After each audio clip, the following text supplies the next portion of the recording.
Hello guys, welcome back to my channel advance English 101।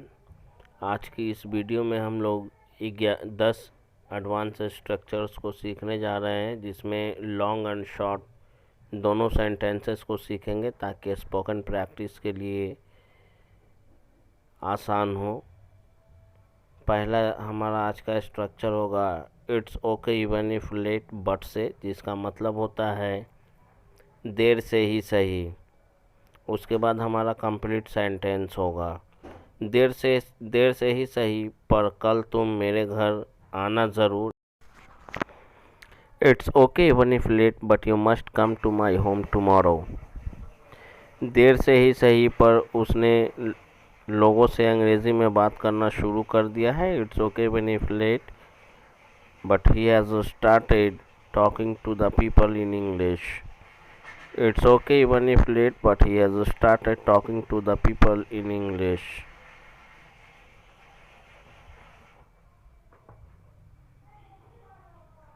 देर से ही सही, पर तुमने अपनी मंजिल पर पहुंच ही गए। It's okay even if late, but you just reached your destination. It's okay even if late, but you just reached your destination. देर से ही सही, पर वह सफलता के शिखर पर चढ़ने में कामयाब रहा। It's okay when he late but he manage to climb the pinnacle of success. या ऐसे भी बोल सकते हैं, he manage to climb on the crest of success.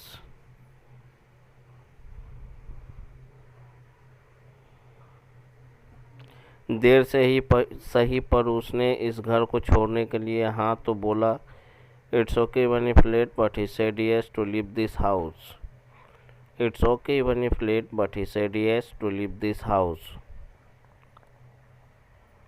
देर से ही सही, पर उसने अपनी गलती मान ली। It's okay even if late, but he confessed या he admitted his mistakes।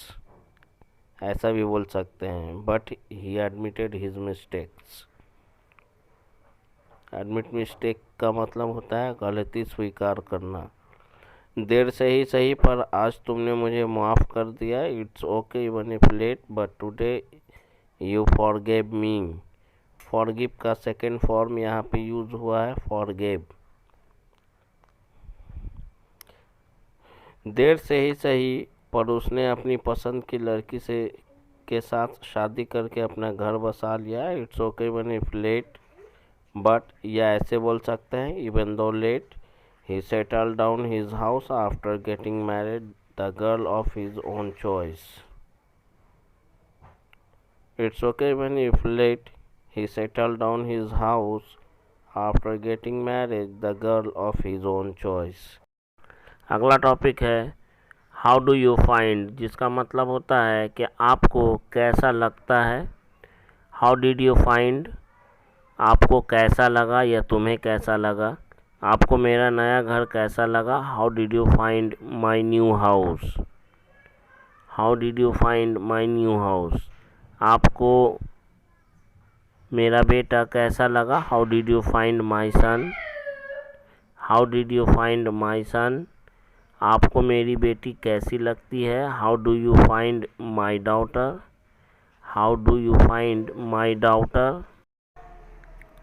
आपको उसकी बेटी कैसी लगी। How did you like or find his daughter. आपके बेटे को उनकी बेटी पसंद आई या नहीं आई। Did your son like their daughter और नॉट। तो फिर हम लोग उसकी शादी की तारीख पक्की करने कब जा रहे हैं। So then when are we going to fix his wedding date. How did you like his daughter. Did your son like their daughter और नॉट। आपको मेरी नई वाली टी शर्ट कैसी लगी। How did you like my new one T shirt. Just plus verb के ING form plus will not work. जब भी कहना हो कोई काम करने से काम नहीं चलेगा, सिर्फ कोई भी काम करने से ये काम नहीं चलेगा ऐसा कहना हो तब इस स्ट्रक्चर का यूज़ करेंगे। सिर्फ वहाँ जाने से काम नहीं चलेगा, just going there won't work, just going there will not work. Work की जगह पे हेल्प भी लिख सकते हैं, बोल सकते हैं। सिर्फ उस लड़की का मुंह ताकने से काम नहीं चलेगा, just staring at that girl won't work और हेल्प। अगर सच में तुम उसे दिलो जान से चाहते हो तो तुम्हें उसे प्रपोज करने में ज़्यादा वक्त नहीं लेना चाहिए। If you really like her by heart and soul you should not take much time to propose her. Just staring at that girl won't work or help. If you really like her by heart and soul, you should not take more time to propose her. केवल रोने से काम नहीं चलेगा, just crying won't help you. रोने से बचने के लिए आपको कठिन परिश्रम ही करना ही पड़ेगा। Just crying won't help you, you will have got to work hard to avoid crying. यहाँ पे गॉट टू का यूज़ हुआ है। जब भी किसी सेंटेंस में किसी बात पर जोर डालते हैं तो वहाँ पे गॉट टू हमारा अनचेंजेबल होता है, इसलिए गॉट टू का हम लोग यूज़ करते हैं। गॉट टू के बाद वर्ब की फर्स्ट फॉर्म का यूज़ करते हैं। सिर्फ लिखाई से काम नहीं चलेगा, जस्ट राइटिंग वोंट वर्क। अगर आप धारा प्रवाह अंग्रेजी बोलना चाहते हैं तो इस वीडियो में पढ़ाए गए सारे स्ट्रक्चर्स को ज़ोर ज़ोर से बार बार बोलना भी पड़ेगा। If you want to speak English fluently, you will have to speak constantly all the taught structures in this video in a loud voice. In a loud voice माने ज़ोर ज़ोर से। ऐसा करने से न केवल आपको फ्लुएंसी मिलेगी बल्कि पढ़ाए गए स्ट्रक्चर्स के साथ साथ सेंटेंस में यूज़ किए गए सारे वोकैब्स भी याद हो जाएंगे। You will get not only fluency by doing so, but also you will remember all the taught chapters or structures as well as used vocab in the sentences. In the sentence,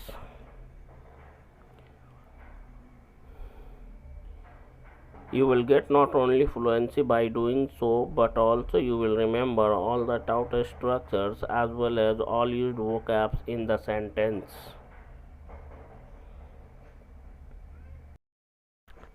अगला structure है this plus noun, उसके बाद helping verb, उसके बाद no, उसके बाद फिर noun, उसके बाद एट ऑल। जब भी इस तरह का सेंटेंस बोलना हो, यह गांव भी कोई गांव है, this village is no village at all, this village is no village at all. यह शहर भी कोई शहर है, this city is no city at all, this city is no city at all. तुम्हारा घर भी कोई घर है, your house is no house at all, your house is no house at all. तुम्हारा स्कूल भी कोई स्कूल है जहाँ बच्चों को खेलने के लिए कोई मैदान नहीं है, your school is no school at all where there is no field for children to play, your school is no school at all where there is no park for children to play. तुम्हारी car भी कोई car है जो सिर्फ petrol पीता है, your car is no car at all which sucks petrol only, your car is no car at all which sucks petrol only. Late me add to your knowledge, आपकी जानकारी के लिए बता दूं, ये है हमारा अगला स्ट्रक्चर। सेंटेंस बनाते समय सबसे पहले हम लोग बोलेंगे let me add to your knowledge, उसके बाद हम अपना कंप्लीट सेंटेंस रखेंगे। आपकी जानकारी के लिए बता दूं, अब वह बहुत जल्द अमीर बनने जा रहा है, let me add to your knowledge, let me add to your knowledge, now he is going to become a rich man very soon, let me add to your knowledge, now he is going to become a rich man very soon. आपकी जानकारी के लिए बता दूं, अब वह काफ़ी अच्छी इंग्लिश बोलना सीख गया है, let me add to your knowledge, he has learn to speak English well enough, let me add to your knowledge, he has learn to speak English well enough. आपकी जानकारी के लिए बता दूं, वह आदमी जो आपका जानी दुश्मन है कल जेल से वेल पर छूट कर आने वाला है, इसलिए अब आपको और ज़्यादा सतर्क रहने की ज़रूरत है। Let me add to your knowledge that man who is your mortal enemy is to be released on bail from the jail. To be released on the bail from the jail का मतलब होता है कि jail से छूट कर आने वाला है बेल पर। रिलीज्ड ऑन बेल मतलब बेल पर छूटना। So you need to be more cautious, इसलिए आपको अब और ज़्यादा सतर्क रहने की ज़रूरत है। Let me add to your knowledge, आपकी जानकारी के लिए बता दूं, डैट मैन वह आदमी who is your mortal enemy जो आपका दुश्मन जानी दुश्मन है, is to be released on bail from the jail. So you need to be more cautious. आपकी जानकारी के लिए बता दूं, वे दोनों अब बहुत जल्द शादी के गठबंधन में बंधने जा रहे हैं। Let me add to your knowledge, they both are going to be tied in nuptial knot very soon, so you will not try to put any kind of handrails in their way। इसलिए आप उसके रास्ते में किसी भी तरह का अड़ंगा या बाधा डालने की कोशिश ना करें। पुट हाइंड्रेंस इन द वे का मतलब होता है अड़ंगा लगाना, रास्ते में बाधा डालना। Let me add to your knowledge, they both are going to be tied in a nuptial knot very soon, so you will not try to put any kind of handrails in their way। in their way मतलब उनके रास्ते में। put any kind of hindrance किसी भी तरह का बाधा डालने की कोशिश करना। try to put any kind of hindrance।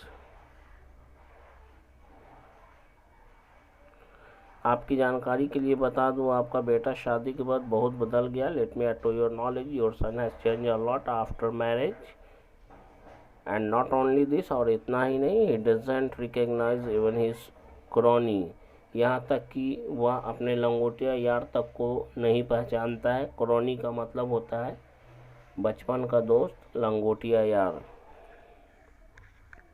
Let me add to your knowledge, your son has changed a lot after marriage, and not only this, he doesn't recognize even his crony। even का मतलब भी होता है, यहाँ तक की भी होता है।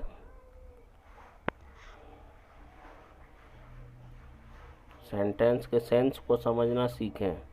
आई विश आई हैड, जब भी सब्जेक्ट किसी चीज़ के होने की बात करता है, पास्ट की बातों को याद करते हुए, अफसोस करते हुए बोलता है कि काश मेरे पास ये चीज़ होता, काश मेरे पास वो चीज़ होता, उस सेंस में आई विश आई हैड का यूज़ करते हैं। पहला सेंटेंस, काश मेरे पास ढेर सारे पैसे होते तो मैं गरीबों की मदद ज़रूर करता। आई wish I had lots of money, I would definitely help the poor.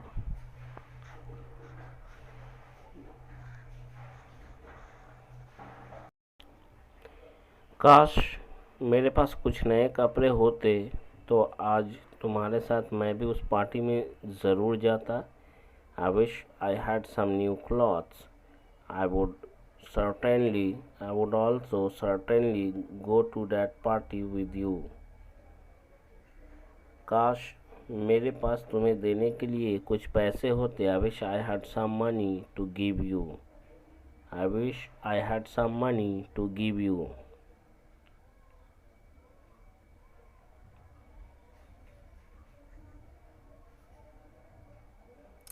काश मेरा भी तुम्हारे जैसा कोई दोस्त होता। I wish I had a friend like you.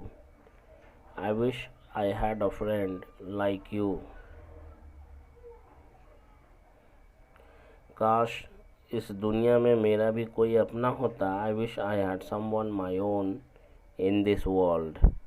I wish I had someone my own in this world. If I had felt, अगर मुझे लगता, हम लोग हर दिन अपने सेंटेंस में यूज करते हैं। अगर मुझे ऐसा महसूस होता या अगर मुझे लगता तो मैं तुम्हारी मदद ज़रूर करता। ये स्ट्रक्चर देखते हैं। If I had felt plus subject plus verb plus verb की फर्स्ट फॉर्म प्लस ऑब्जेक्ट अगर मुझे लगता तो मैं उसकी मदद ज़रूर करता। If I had felt I would help him.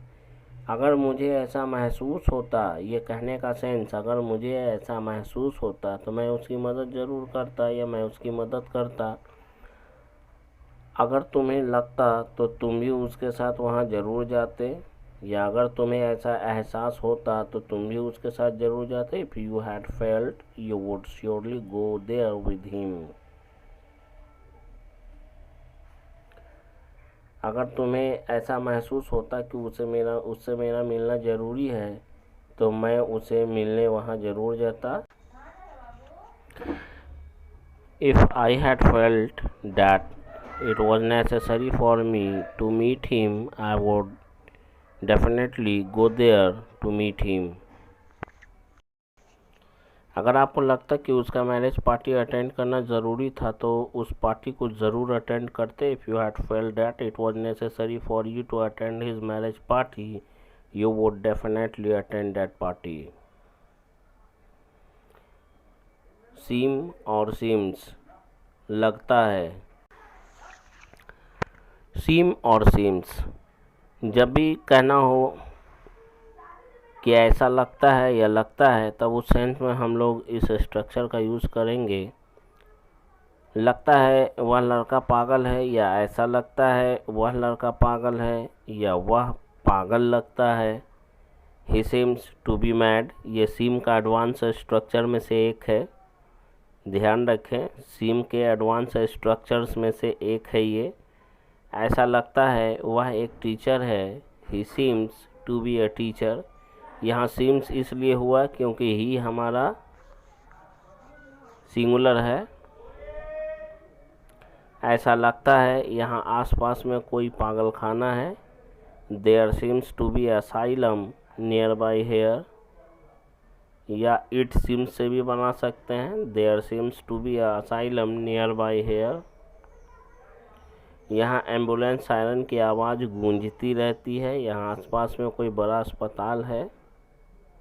The siren of ambulance keeps blaring or echoing here. A big hospital seems to be nearby here. A big hospital seems to be nearby here. लगता है या ऐसा लगता है यहाँ आसपास में कोई बड़ा सा अस्पताल है। आज तुम बहुत खुश लग रहे हो, या ऐसा लगता है आज तुम बहुत खुश हो। You seems to be very happy today. You seem to be very happy today. कभी कभी मुझे लगता है तुम पागल हो। Sometimes you seem to be mad to me.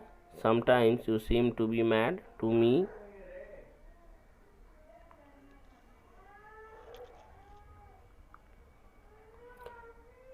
अगला स्ट्रक्चर है सीम और सीम्स। अकॉर्डिंग टू सब्जेक्ट सीम और सीम्स लिखेंगे। टू हैव प्लस वर्ब की थर्ड फॉर्म, उस सेंस में जब कहना हो कि कोई काम किया जा चुका है, कोई काम हो चुका है, जब बोलना होगा इस सेंस में तब इस स्ट्रक्चर का यूज़ करेंगे।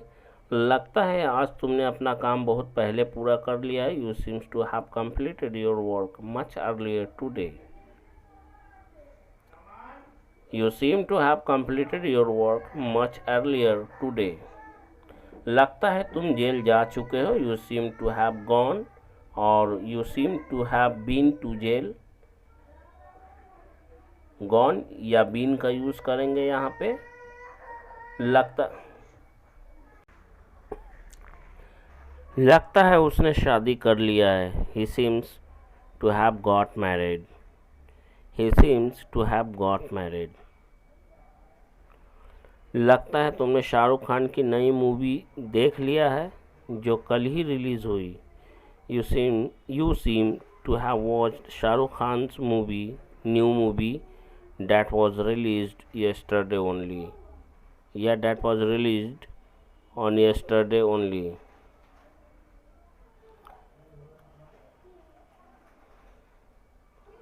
लगता है वह लड़की भी इंग्लिश बोलना सीख चुकी है जिसके लिए वह पिछले 7 महीनों से कड़ी मेहनत कर रही थी। That girl also seems to have learned English speaking for which she had been working hard for the last 7 months.